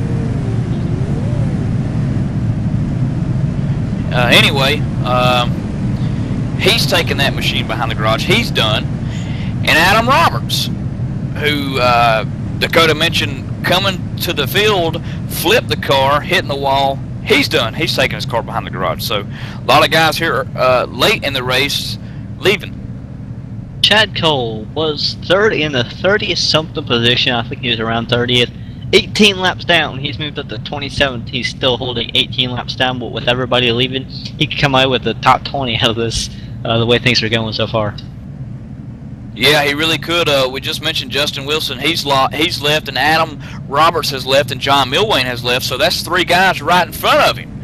So he could go from 27th to 24th in a matter of about 15 laps, and which we've got about 40 here to go. So he can definitely move up, and that's good for that crew and group there for Chad Cole, who was involved in an early incident which left that 17 to walk forward almost nearly not running. I'll tell you what, 35 to go, or I believe it's yeah, actually it's 35, yes, when we get the green flag here. So almost done with this race as the pace car pulls off. Landon Huffman takes the green flag, gets a great restart, and I believe that is Dwayne Vincent on the outside of him, not quite able to stay up there with him on the restart. And RJ Williams starting third, actually holding third. Back to green flag, as Dakota mentions, into turn 1. Dwayne Vincent putting that car nearly on the bottom of the apron, trying to get some sort of ground on Huffman as they come off too. Can't quite get the ground that he wanted, and now the 21's under fire by Keldrex back into 3. That's a battle for third. Yeah, I wonder what happened to RJ Williams when he overshot his stall. I wonder if they made a change or something too to also delay him. He's really loose so far, though. I mean, he got almost lost in turn 1, and then through 3 and 4, it looks like he was a little loose on the outside. I'm not sure if that was just me or what, but RJ Williams looking just a little loose as Guy Snyder also sneaking into that battle. Yeah, Guy Snyder puts that Chevrolet real hard into turn 1, trying to close in the gap between Kel and RJ, and he does. He's on the outside of the 45 machine going into 3. The 21 goes down low, puts the block maneuver on the 45, allowing Guy Snyder to carry into 4th. That was a battle from earlier, the last run, where it was Kel Redback and Guy Snyder kind of hanging out. Now Guy Snyder is around and right on the tail of RJ Williams. These guys racing pretty hard here, but they've got to, Dakota. You got to get out front early after a green flag run. You've got to get the car where you want it, because the situation with iRacing is if you're out front, more likely you're going to stay out front. There's only one type of groove here, and it's real hard to pass. Someone around in the grass. Lanza going to the grass there. I was watching that. I saw that kind of out of the corner of my eye. Watching him come off of turn number 4 here. I rolled it back on the rib just a little bit. Gets really loose. All of a sudden, almost going towards the wall. Turns left to save it. It's really loose and goes to the grass. Able to get right back up on track. Not a pit road violation or anything. And just able to merge and be all right. So a few spots lost for Landis. We'll see across the line where he actually currently is running, which will be from 7th or 8th. From 7th to 12th, or 14th, in just 1 lap. That's how quick it can go south for you, Dakota. From 7th to 14th, that's David Lanza in the Mountain Dew black and gray Chevrolet there. But back out front, hey, move over, Landon Huffman. Dwayne Vincent's about a car length behind, and I thought he was going to nudge him out of the way in 3, but Vincent hangs on to it, and I was trying to run him down here in 1.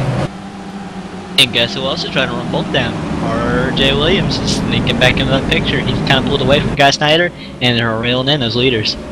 Yeah, how about RJ Williams' last lap, 31.9 to both the leaders, 32.1s and 2s. So RJ Williams obviously a little faster here right now as we speak. He's closed in the gap to about 3 car lengths to Dwayne Vincent. Might have been loose earlier, maybe that's helping him in the longer run, because RJ Williams is, like you said, on fire. He is rolling. He is one of the fastest cars on the track for the last few laps. And just to give you a rundown on the top 10 here, Landon Huffman, of course, leading the way. Dwayne Vincent in 2nd, RJ Williams 3rd, Guy Snyder 4th, Kel Dresbach holding 5th, although Ronnie Potts is closing in on his door in 6th. Glenn Campbell also in the mix of things in 7th. Abbott's there as well in 8th.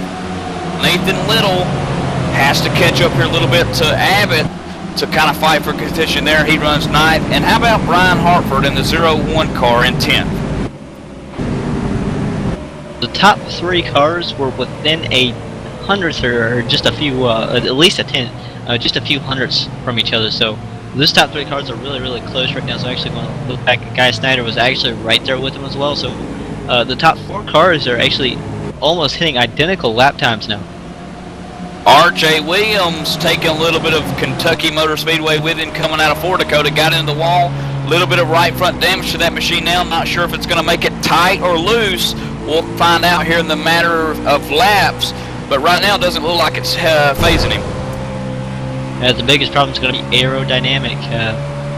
He was up front just a little bit earlier. He didn't have much of an aerodynamic problem.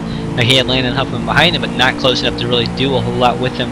But now he's closing on somebody going to be side by side with him, and that damage could play just a little bit of a role, if not a big role. So we'll see as he goes side by side with Dwayne Vincent. For 2nd place, Dwayne Vincent going to back out and give the spot up. Yeah, it looked like Dwayne Vincent just rolled out of the throttle and said, you know what, 21, go ahead, buddy, go catch him, go win that championship. And that's what RJ Williams is wanting to do here. He wants to win a championship. He wants to win this Bob Earl Racing cockpit seat valued over $350. You can get one, BobEarlRacing.com, as we're talking about it. These guys are battling for that, Dakota. These guys are wanting to get that cockpit because iRacing and to them, it's as real as it's going to get for them.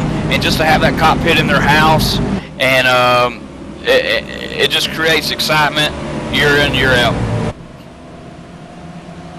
Yeah, and that's definitely a lot cheaper than $300. All they have to do is go out and win a championship here, and which is not a bad price for the seat. But they have to be here week in and week out, run for the championship, and do their best. And R.J. Williams is doing a great job, and he's been here winning races for quite a while. So R.J. Williams is doing a great job again, and I'd like to see him actually get up there and do something with the points lead, even though there's not many races left, and he's quite a few points out.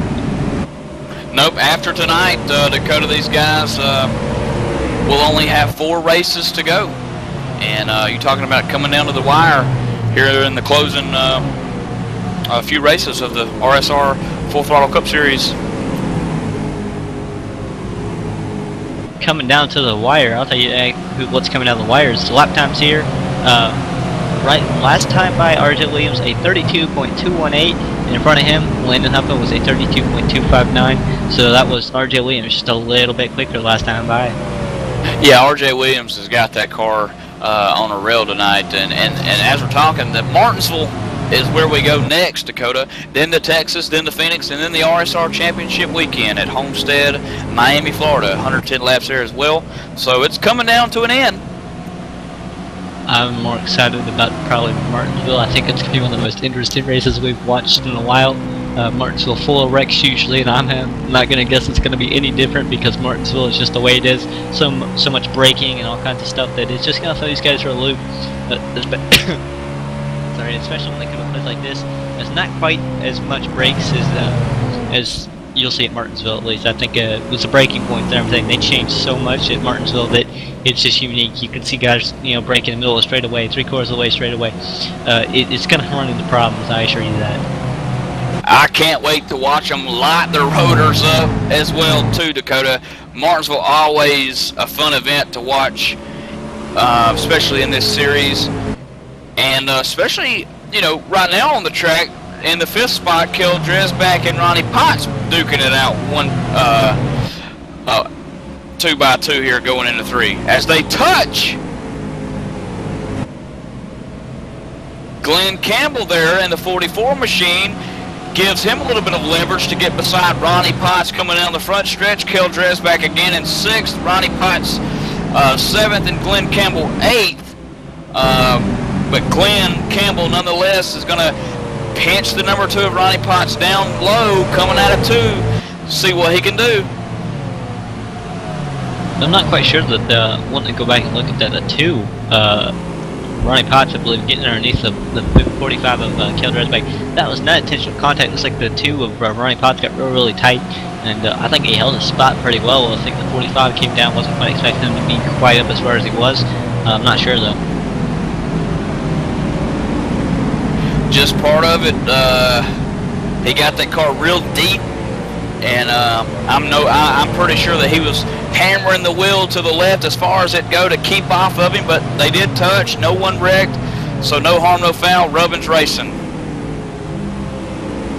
I'll tell you what, I guarantee you right now, R.J. Williams is wishing that Landon Huffman would get as loose as he was earlier because R.J. Williams was running away. Now R.J. Williams is just kind of maintaining a gap. He can't quite close a whole lot of ground. On Landon Huffman is Dwayne Vincent also not leaving this group either. So it's like a 3-car train up front, but they're not closed up. So I mean, R.J. Williams is kind of out of it right now. I think it's whoever's up front has got the car to beat, I guess. Absolutely, and you can kind of see all these guys, Landon, R.J., Dwayne, the top 3 all running 32.4s, pretty respectively close to each other's lap times. As you see, Huffman again 32.4, RJ 32.4, and Dwayne Vincent sneaking above a 32.5 there. But RJ Williams about 4 car lengths, we'll call it, over half a second behind Landon Huffman, race leader. 94 laps complete this time by, will be 95. About 16 laps to go. When we return, we hope to see the last 16 laps under caution. Landon Huffman leads at Kentucky Motor Speedway in the Real Sim Racing Full Throttle Cup Series Chase Race number 6. When we return, green flag again from Kentucky Motor Speedway.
Michael Conti comes up at a corner number 4 in the checkered flag. He wins his first NASCAR iRacing.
All right, we're back live here at ETV Kentucky Motor Speedway, where things are starting to get a little interesting from the 4th place on back to about 9th, as Guy Snyder under fire by the Rhinestone Cowboy Glenn Campbell and that Penske 44 machine there that you see on the ETV screen. Ronnie Potts also in the mix, Abbott's in the mix, and Brian Hartford and Kel Dresbach, who's fell all the way back to 9th to Dakota. Yeah, just 11 laps remaining. It can be 10 when the leaders cross the line, which is about to happen because the leaders quite a way ahead of that little group we were talking about. And Landon Huffman has actually pulled away a little bit from R.J. Williams by about a second. He's gained about 4/10 in the last few laps. So Landon Huffman set sail when R.J. Williams fallen off the pace just a little bit. Yeah, 1st, 2nd, and 3rd are in their own world out there. They're running about a second and a half from each other, but the real battle is back here for 4th. Guy Snyder's leading the charge. 5th is Glenn Campbell and Ronnie Potts and John Abbott and Brian Hartford and Kel Dresbach. And Ronnie Potts almost dived into the inside there of Glenn Campbell and not able to do it. Almost gets in a wreck there, has to back out to the outside lane and is actually now working traffic. Working next to, I cannot tell who that is. I believe it's John Abbott. Yeah, John Abbott in that stroker. Aces Dodge Charger there, the light blue paint scheme that you see on the racetrack right now. He's in 6th position, battling Ronnie Potts, and he can get a top 5, and John desperately needs a top 5. He's one of those drivers in the points chase right now that is on the bubble, if you will, but it's not going to help if Landon Huffman wins this thing and he's out front. Dakota? Will not help at all. As Landon Huffman is always doing good. Besides last week, I think last week was probably one of his worst weeks in a while. So Landon Huffman again doing what he's done most of the chase, leading. Absolutely. Again, we see John Abbott to the outside. Ronnie Potts took over the 7th place position for a minute, but Ronnie Potts said, hey, I want it back, and got underneath Abbott, and they're racing all 4 side by side to the line. John Abbott trying to get and hold on to 6th. Able to do it at the line, but here comes Ronnie Potts coming into turn number 1, able to pull away just a little bit, maybe clear him, as he does clear him going through 1, but I believe Abbott's going to come back on the outside here, coming off of turn number 2. Yeah, Abbott with a beautiful run to the outside, but just ahead, guys, Glenn Campbell underneath Guy Snyder. He's battling for 4th in turn 3. The 44 machine downloads, got the position. Let's see if Guy Snyder pulls the old crossover. He does. He's back underneath the 44 as he collects some of Kentucky's wall in turn 4. And we should have started counting who was getting the wall a little bit earlier, because I'm sure we'd be up to a high number count by now. Well, these guys are just pushing the edge and pushing the envelope, and John Abbott almost pushed Ronnie Potts right out of the way. In turn 2, he snuck right on the back door, gave him just enough nudge to push Ronnie Potts a little bit further ahead of him.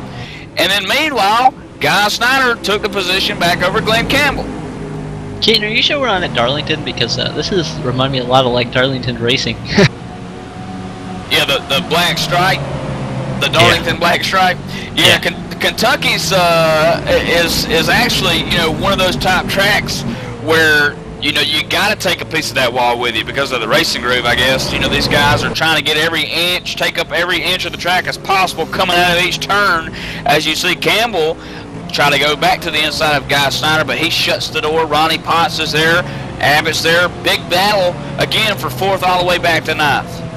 Yeah, the Guy Snyder in 4th position, leading them across the line with 4 laps to go. Ronnie Potts sneaking the dodge underneath the 44 machine of Glenn Campbell, not going to be able to make it stick. The high line is the way to go here at Kentucky, as you see the 44 pull away. Yeah, just like you said, Glenn Campbell sneaking away with 5th position. He's able to hold off that spot right now as Ronnie Potts moving, still trying to work that inside lane. Ronnie Potts is looking like he might have a car, maybe something for Guy Snyder up there, but I'm not quite sure that he'll have the time to get there as we cross the line with 3 laps to go. Yeah, 3 laps to go, and John Abbott's got to be thinking, man, I really need to get up to 5th or 6th or something, because John Abbott's on the bubble. He's back there in points. He's midway back, and he needs a good finish. 7th's a good finish as he looks to go underneath Potts in 3. Can't quite put the move on. Wait a minute. Wow, John Abbott really put through the gas. Oh, and they touched Dakota in 3. But no harm, no foul. Again, Rubbins racing, and Abbott takes over the number 6 spot. I just want to give a quick update on Chad Cole, who was back there somewhere in the 30s. Now up to 23rd position, still showing 18 laps down. And I believe that's the last spot that he can pick up. The guy ahead of him, Douglas Wyatt, is 10 laps down. So, and there's 2 laps to go on the racetrack. Yes, sir. You're right. Watching here, it looks like we take the white flag here as Guy Snyder in 4th position, trying to hold off Glenn Campbell. I don't think Glenn's going to have anything for him this lap, but he'll have to pull something kind of magical out, see if he can do anything with him. As he does, he moves down just about a lane lower and gets a good run through the corner, but does he have enough speed through the straightaway to get underneath Guy Snyder? Looks like he does. He's going to come almost side by side, so he does get underneath Guy Snyder. Can Guy Snyder hold on? As for 4th position here, I believe this is probably one of the first racing spots on the track, as Guy Snyder comes home 4th with, I believe that is Glenn Campbell in 5th position, and I think Landon Huffman able to bring home the win. R.J. Williams 2nd, Dwayne Vincent in 3rd. Wow, what a race and what a finish between John Abbott and Brian Hart for 6th spot. Dakota at the line, coming out of 4. Hartford had the 6th spot from Abbott, but Abbott had a really good run coming off 4.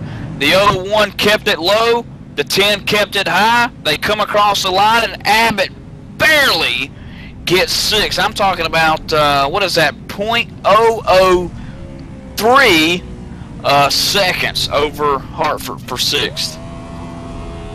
It's not much of a gap at all, but I'll tell you what, Keith, as Landon Huffman burns down his tires and all that's left on him, we're going to go ahead, step away, take a commercial break, and we'll be right back with the post-race show.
It's time for those most famous words in motorsports. Drivers, start your engines!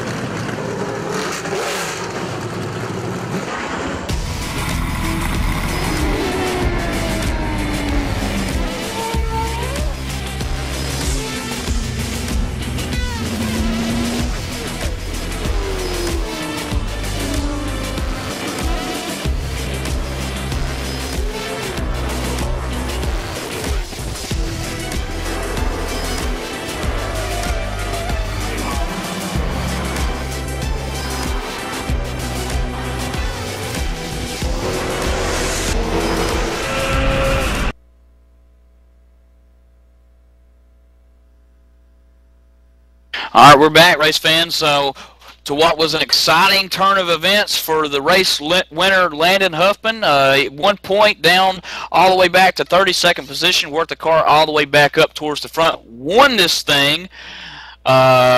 Congratulations to him here at Kentucky Motor Speedway. But to start things off, Joshua Harbison's going to start his way over to Dwayne Vincent, who finished third. Josh? Yeah, I'm down here with Dwayne Vincent. And Dwayne, man, you had a great race tonight. Started fourth, you finished third. The caution field race, but you kept it out front. Tell us about it.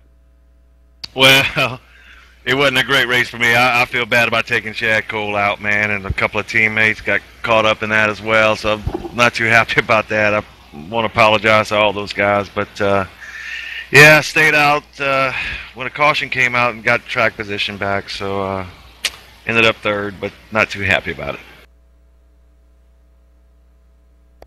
Well,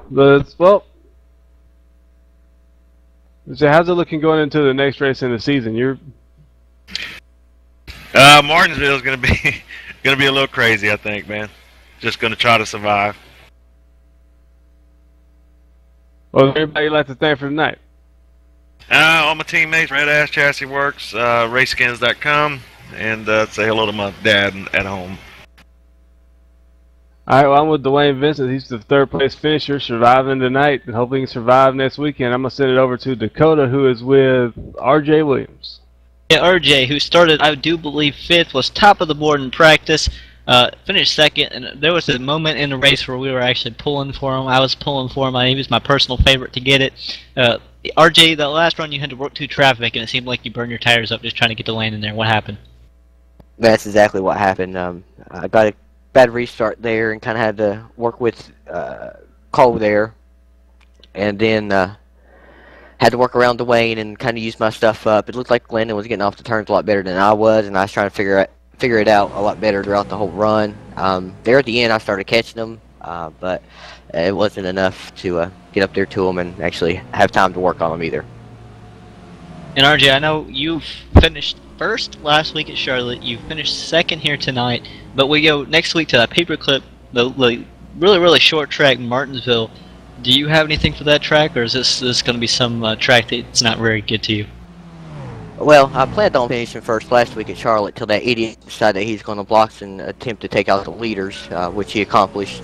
Bad race for me at Charlotte. 2nd here, paperclip. Landon's going to have us there. He had us there last time. I plan on finishing 2nd. I hope to at least run there. But still claw my way up. At least try to get 2nd in points. Chad's bad night kind of helped me out there. Guy finished not too far behind me, so I didn't gain too many points on him, but still clawing up there. Alright, excuse me for that. Guy Snyder actually finished. I did not have the correct stats in front of me there. What happened when you went down pit road and you overshot your stall? Yeah, landing to me there. He's pushing me down pit road and kind of got me. I was thinking, okay, getting all really good, and just overshot a little bit and cost me 2 spots there on pit road. So that was my mistake. Just eat it, and had to make up that ground on the track, and that's what happened right there. Ended up finishing 2nd. Well, who makes that for you, bud? Well, I want to thank the ETV guys for sponsoring me, ETV Live Radio. Y'all check it out. Huffman Racing, all the guys down there, a lot of fun. Tried to run down Landon there, but didn't work too well for me. But good win for him, and can't wait to run Martinsville next week. There you have it from RJ Williams, who started 5th, finished 2nd. We're going to move the mic up to Michael Keaton with your winner, Landon Huffman. Well, what started out 1 week ago at Charlotte, Landon Huffman finishing 25th. It looked bad, but then Landon Huffman got some good news from iRacing. They said, hey, you want to join Pro Series? Landon said, sure. He joined Pro Series. Congratulations, Landon, on becoming a pro driver. He looks to compete for the DWC Series that'll start next year in 2013. So congratulations on that too, Landon, and congratulations on winning here tonight at Kentucky Motor Speedway. Well, thanks for the congrats on the Pro Series. It's been a long road. I wish RJ would have been able to make a run at it with me there. I think he could have made it as well, but it's definitely an accomplishment, and hopefully I'll have some good runs in the Pro Series. I got a good group of guys I'm working with for that deal. But tonight's race was a lot of fun. Kind of put myself in the hole there towards the start, and Chad Cole pulled a quick one on me and pulled back out onto the racetrack, and I thought, okay, I'm just going to pull out with him, and got a black flag, sent me to the rear, and had to work my way back up through the pack. Really just kind of, trying to be patient with those guys. Then I took 2 tires there, and that really helped me out in track position. I was able to hold my own until I got a caution and got 4 stickers on her, and got behind RJ there and couldn't run him down.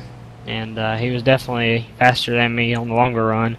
But the longer I ran, there behind him, I started figuring it out, and then we had that caution. I beat him off pit road, and I knew that was my chance. I didn't think he was going to be able to get back to me whether he was second or not, because longer I ran, the better I got towards the end. I started figuring out the line. I started using more of the bottom of the racetrack. I was getting in about where I was, but I was getting it down lower, and it was really making the car turn, and I was able to get up off the corner. I don't think it was RJ used his stuff up. I just think I figured it out a little better than him there at the end. But all in all, it was fun, and I had a blast. Well, Landon, next week we go to Martinsville, which is one of those tracks that reminds me of Talladega and Daytona. And what I mean by that, it's a toss-up because Martinsville is just one of those tracks where you can have a great set, you can qualify first, but it doesn't necessarily mean you're going to win the thing. So tell us about your approach to Martinsville. Are you going to try to get the pole? Are you going to try to hang out in the back? What's your game plan, if you don't mind telling us a little early here? Last time we went to Martinsville, sat on the pole, and ended up winning that race. I think that's my approach going into next week, is just try to be one of those top qualifiers. I think I have a pretty good shot at it, and I really like Martinsville. I've always ran good there, along with all the other short tracks, but it's kind of like my bread and butter, I guess you could say. But I think I'll be good. I think the key is going to be stay out front and stay out of trouble, because there's obviously going to be carnage. It's Martinsville, so just got to be smart and make the right choices, and should be there at the end. And lastly, Landon, I know you got some guys you'd like to thank, and of course too, the Pro Series run for sponsors in that, or for sponsors that help you now, and teammates and stuff. So go ahead and give those guys a shout out. First off, I'd like to thank ETV for broadcasting this series. Definitely gives another aspect of sim racing to us and to the people watching. But thanks to those guys, a lot of hard work put into it. And thanks to my sponsor, Sim Seats. Check them out, www.sim-seats.com. Help me out in the Pro Series, on the game in general and in real life. So cool guy owning it, cool seat, stable, and fun to run in. And then of course, Bob Earl Racing Seats for sponsoring the series. Kind of got the best of both worlds, plugging 2 seats there. But yep, Bob Earl and just all the Huffman Racing guys. RJ, he's a blast to race with. Dwayne, we've all had. Dwayne's not a Huffman Racing guy, but he's definitely fun to race with. And I think the competition in the series is getting better and better. But yeah, just thanks to all the guys at Huffman Racing for making it fun. Thank you, Landon. There you have it, folks, from Landon Huffman, race winner here tonight at Kentucky Motor Speedway. Add 9 wins to his total here at the RSR Real Sim Racing Full Throttle Cup Series. And next week at Martinsville, Dakota, Landon says that's his bread and butter. Let's see if the butter melts before the bread, before he can spread the butter on the bread. Last thoughts from Kentucky, Dakota. Well, Kentucky is just about like I thought. Really, really bumpy and full of wrecks, just like usual. But I think tonight was made very interesting, especially with Chad Cole get taken out. I think the points was shaken up just a little bit. I have a feeling that we have a new second place in points, but maybe just a little too far out to do anything with Landon Huffman, unfortunately. But I'm excited to go to Martinsville next week. Like I said, it's usually full of wrecks, and it's something that a lot of people like to watch. And especially you said something about the bread, butter, and whatnot melting or whatnot. How about we just let the brake cords and whatnot melt, and we'll just see what happens there. Yeah, I kind of messed that one up, but you know, I gotta tease Landon a little bit and give him a hard time there. He's got a battle to fend. I mean, we're not done with this series yet. There's 4 races to go, Martinsville. So and that's going to be the fun track. Last thoughts from you, Josh, on pit road? I know Martinsville is going to be real busy next week. Yeah, I'm already prepping for Martinsville. I'm getting new notebook, new everything. But Kentucky was a fun race. It was nice to watch it, and well, I'm just looking forward to Martinsville and see how the points shake up. Well, in fact, we just got an update from the points, and here it is, folks. Landon Huffman, points leader. He's gained 41 points over Guy Snyder, who sits second. Chad Cole third at 54 behind, tied with Mr. Williams of RJ, 54 points as well behind. John Abbott moves up to fifth, 85 points behind. Jay Horton sixth. Joseph Hayes seventh. Adam Roberts eighth. David Lanza ninth, and Doug Roth rounding out the top 10, 148 down. So from ETV and the crew here, we'll see you next week at Martinsville. Take care.